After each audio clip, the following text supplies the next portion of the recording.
Welcome dear friends. In this video we will discuss daily current affairs MCQs of 14th January 2024. So let's start. Question is, what does the scientific analysis reveal about the alien mummies found at Lima's airport last October? The correct option here is option C, earthly origins. पिछले साल Peru के capital Lima के एक airport पे कुछ अजीब से शक्ल के मम्मीज़ मिले थे जिसके बारे में बताया जा रहा था कि ये एलियन मम्मीज़ है, लेकिन अभी साइंटिफिकली ये प्रूव हो गया है कि ये जो मम्मीज़ है ये कोई एलियन वगैरह नहीं है बल्कि ये टोटली अर्थली ओरिजिन के हैं. India lodged a protest to the British High Commissioner to India about the visit of British High Commissioner to Pakistan Jane Marriott II. The correct option here is option B, Pakistan Kashmir. इस वक्त पाकिस्तान में जो British high commissioner है that is Jane Marriott. Jane Marriott और British foreign ministry का एक दूसरा official दोनों साथ मिलके पाकिस्तानी कश्मीर गए थे 10 जनवरी 2024 को. इनके इस एक्शन के बाद जो ब्रिटिश हाई कमिश्नर है इंडिया में, तो इंडियन फॉरेन मिनिस्ट्री ने अपना प्रोटेस्ट नोट किया है और इस प्रोटेस्ट में इन्होंने बताया है कि इनकी टेरिटोरियल इंटीग्रिटी जो है वो इस विजिट से इन्फ्रेंज हुई है. When will the World Economic Forum WEF meeting in Davos open? The correct option here is option B, January 15, 2024.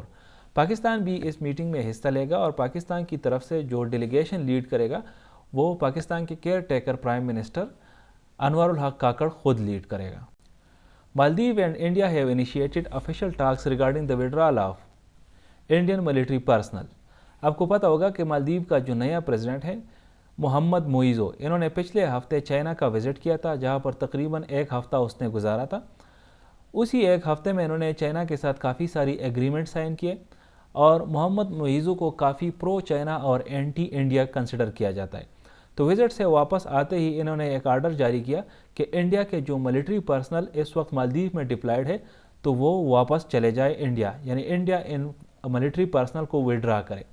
India के तकरीबन 100 के करीब जो पर्सनल है इस वक्त वो मालदीव में डिप्लॉयड है.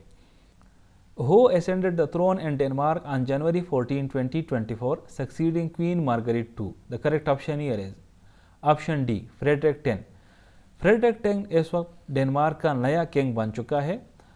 इससे पहले उसकी माँ मार्गरेट II डेनमार्क की क्वीन थी. उन्होंने ख़ुद अपनी मर्ज़ी से इस पोजीशन को एब्डिकेट किया है. 83 साल उसकी उम्र है और 52 ईयर्स तक वो क्वीन रही डेनमार्क की. डेनमार्क की जो किंगडम की तारीख़ है 900 ईयर्स का. 900 ईयर्स में ये पहली दफ़ा है कि एक किंग या क्वीन अपनी ज़िंदगी में मतलब ज़िंदा होते हुए ख़ुद इस नशिस्त को एब्डिकेट कर रही है. What is the iconic pole symbol that the Supreme Court upheld the Election Commission of Pakistan's decision to deprive the Pakistan Tehreek-e-Insaf of on January 13, 2024? The correct option here is option C, bat. आपको पता होगा कि पाकिस्तान तहरीक इंसाफ का जो इंतखाबी निशान है ये बल्ला था. इससे पहले इलेक्शन कमीशन ऑफ पाकिस्तान ने उनसे ये निशान छीन लिया था, लेकिन 22 दिसंबर 2023 को पेशावर के हाई कोर्ट ने एक डिसीजन दिया कि ये निशान इनका बरकरार रहेगा. लेकिन अभी सुप्रीम कोर्ट का डिसीजन आया है. इस डिसीजन के बाद जो हाई कोर्ट का डिसीजन था पेशावर हाई कोर्ट का वो नलिफाई हो चुका है और इलेक्शन कमीशन ऑफ पाकिस्तान का जो पहला वाला डिसीजन था वो अपहेल्ड हो चुका है और पाकिस्तान तहरीक इंसाफ से बल्ले का निशान छीन लिया गया है.